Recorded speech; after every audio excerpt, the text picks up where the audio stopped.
Hi, you're watching Cape Media News. I'm Gabrielle Rosson, your host, and I'm here today with Dr. Scott Carpenter, who is the superintendent of the Monomoy Regional School District. Scott, thank you so much for being here. Well, thanks for having me. And sorry about your joining me from my, we'll call it my auxiliary office in my dining room. Wonderful. We are all in the same boat, and that's great. Thank you again for taking the time to meet with us. I'd love to talk to you a little bit about how your transition has been in your district. I'm trying to check in with all of the schools and superintendents in our coverage area, and I hadn't had a chance to speak with you, so I was very curious how COVID-19 has impacted your district. I think I'd speak for a number of our teachers on this one. I know that my administrators and I think our teachers probably feel the same way. I think we're working a lot harder remotely than it was to work in a traditional brick and mortar classroom. I think it's learning a whole new set of tools.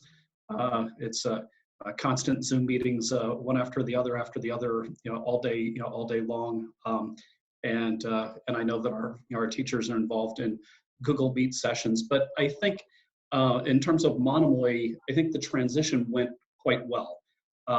We came out of the block quickly, and I think part of it was I personally was sort of watching the data as it was rolling out overseas, and I was scratching my head a little bit when I'm hearing in the States that that school districts are closing for 2 weeks at a time, and I'm like, the schools that that closed overseas are still closed. Why would we presume that we're closing for 2 weeks at a time? So we started planning about 3 weeks before the schools closed and started to make plans for a long-term closure, thinking that there's a good chance that this may go for the rest of the school year.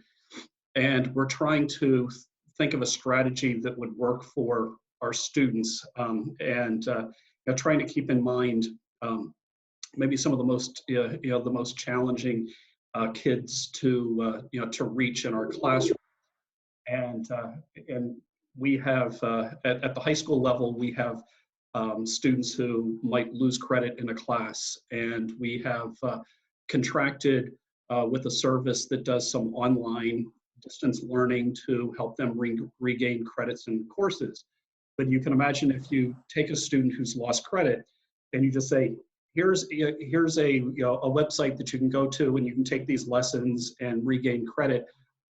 It's not going to work unless there is an adult student connection that's involved. So when we went into our distance learning, I think something that we're proud of is that we worked with our teachers to come up with a district-wide expectation that we are going to connect with every one of our almost 1,900 students face-to-face every day, where they'll be connecting, kids will be connecting with their teachers and their classmates, and that connection will hopefully be the thing that creates success in a distance learning environment. So we were trying to, as I put it, we may have to go and do things differently, but we don't have to lose the humanity in the process. And I give our teachers a lot of credit for joining on to this endeavor. And so we literally closed for 3 days, had 2 days of professional development with our teachers while we were distributing laptop computers. And on our 6th day, we're engaged in face-to-face distance learning. And the feedback that we've gotten from families and from students alike has been quite positive. That's wonderful. So it sounds like it's working then. Your plan is working. Now tell me, what sort of preparations are you making for your graduation, your graduating seniors, rather? Well, at the moment, we have a vision of hopefully having a graduation ceremony take place that involves coming together but staying apart, if that makes any sense. So we're lucky at our high school that we have a huge front yard that that it has. It's about 3 or 4 soccer fields worth of real estate that we can spread out. And so we have been talking about doing a graduation that would involve bringing the community together, but having family groups. Essentially, I think I would almost look at it as a drive-in movie theater approach, in using the real estate that we have, where we can kind of at least have a celebration. So that's the working concept. We still need to just work out a lot of logistics, and still wait to see what the directives on gatherings look like coming from the state level. But we're working on a plan. We don't want to send our seniors off to college without having a chance to actually celebrate their successes. Absolutely. I wonder if other schools might copy what you guys are doing. I know a lot of the other schools are trying to figure this out too. Certainly Yeah, sounds like a great plan. yeah, and I think a lot of schools, are going to struggle with the same thing that we're going to have to think about is, do you push it back? So at the moment, I think graduation for us is Sunday, June 7th, and if we push it back to the end of June, is it going to be any different in terms of social distancing at the end of June or July? Or so at some point you just sit there and say, okay, how can we make the best out of a challenging situation, and how can we go and provide a celebration? I think in some ways we're at a time where I think we could all use some normalcy and some celebrating. Absolutely. It's so important. I have a senior in high school, so I know this is something that's very much on her mind, as well as, of course, her academics. So talk to me a little bit about your Sharks on Wheels program. How has that been going, and about how many families are you currently distributing food to? So, good question. Our Shark on Wheels program hasn't started yet. It starts April 27th. Okay. So at the moment we have grab and go food service available from 9 o'clock to 12 o'clock Monday through Fridays at our middle school and high school. And all families need to do is drive up and just let us know how many kids they need food for. And I think given just the challenging times that COVID-19 has brought on families, we were a school district that had roughly about 45% of our students were on free and reduced lunch going into this time, and now we know that about half of our families have either layoffs, furloughs, greatly reduced hours. So the need for nutritional services has only magnified. We have had on average about 200 and roughly 250 families a day have been coming to get a breakfast and a lunch. So we've been feeding about 500 children breakfast and lunch. Mm-hmm. We've been feeding 500 meals of breakfast and lunch to about 250, but that number over the last 2 weeks has slowly been creeping up. Mm. We do on Fridays go and provide breakfast and lunch for Friday, Saturday, and Sunday. So so families pick up 3 meals on those days, and we're seeing on those Fridays, or heading into the long weekends, more and more families showing up. So that this past Thursday, when schools were closed for Good Friday, so it was actually 4 days worth of breakfast and lunch. We had 644 families come to pick up meals.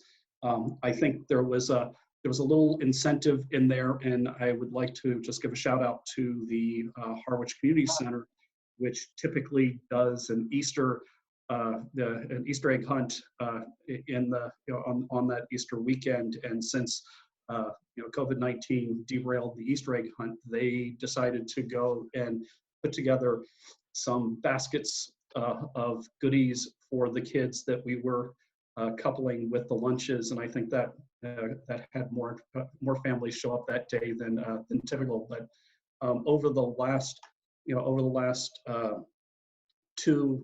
2.5 weeks now, we've distributed almost 12,000 meals to to students in the town of Harwich and Chatham, and you don't have to be a Monomoy student to come by the high school. So you can have a child that's in another school district.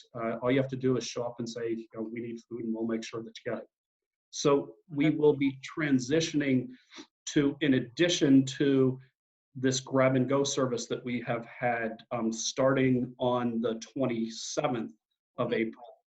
We'll have a thing we will call Sharks on Wheels, and we have an order form on our website.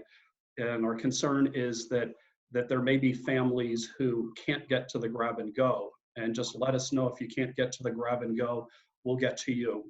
So families can go and let us know what their needs are. And on Mondays, we'll drop off 3 breakfasts and 3 lunches for each child. And then we'll be going out on Thursdays and dropping off 4 breakfasts and lunches to get them from Thursday to the following Monday delivery. That is wonderful. So talk to me a little bit about your STEM lab and how you guys are helping manufacture gear for the COVID crisis. Yeah, so at both our middle school and high school, we have 3D printers, and what a lot of healthcare workers are needing, in addition to these N95 masks, is to have some face shields. So so what we're providing is we're printing, spooling off on the printers the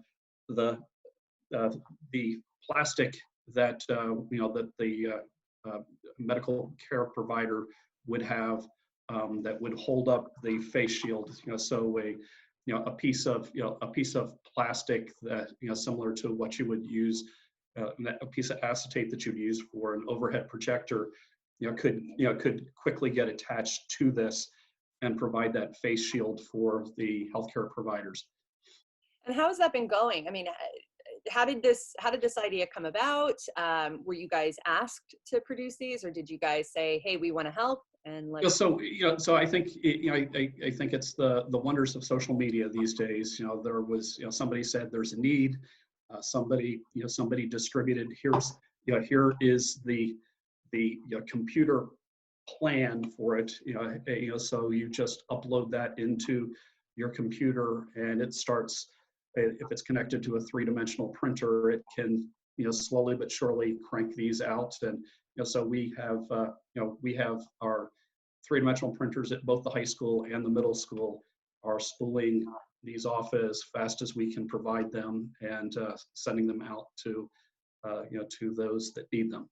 That is amazing. Well, thank you for doing that. I'm sure some of our viewers, when they watch this, they're going to say, how can we get in touch with you? What's the best way right now for parents to reach you right now if they get involved in the food program or have any other questions for you? So they can they can email me directly at scarpenter@monomoy.edu, or just call Monomoy Central Office. We still have a small skeleton crew that rotates through, so that there's always somebody there, just manning the phones and the email to make sure that we can go and connect families with with resources, or if there are community members that want to support our our food program. We have had a number of community members have reached out and donated funds to help to help offset the costs of the meals, because a lot of these meals that we're providing at the moment, there's not a clear clear finances coming from either the state or federal government. On our end, it's just trying to make sure that we're taking care of families in need at this time. Awesome. Well, then, before I let you go, one last question for you. If the COVID-19 crisis continues through the summer, do you feel you guys are prepared for next year? Will you continue remote learning for the fall? I think we're in a good place, and I would like to think that that we'll have some wonderful success, either in the form of a vaccine or some sort of treatment that will allow us to get back to a normal again. But I do think we can move forward and with distance learning if we need to. My worry over the long haul is while the distance learning that we're putting in place is working, it's not a replacement for what happens in the magic that happens in classrooms every day. So on some level, I think it's able to move the curriculum forward at about half pace, and and the longer this goes on, there are students who ultimately need to have the same experiences at school as your daughter who's a senior that's graduating, or my son who's a senior that's graduating, and that you want to make sure that they all have the same sort of background by the time they get to walk across that stage and hopefully get their diplomas in future years, not in some sort of socially distanced manner. Right. Well, we absolutely hope so. I'm in agreement with you on that. Again, thank you so much, Dr. Carpenter, for talking with us, and we're wishing you great success for the rest of the school year. Thank you so much. Thanks. Bye. For Cape Media News, I'm Gabrielle Rosson.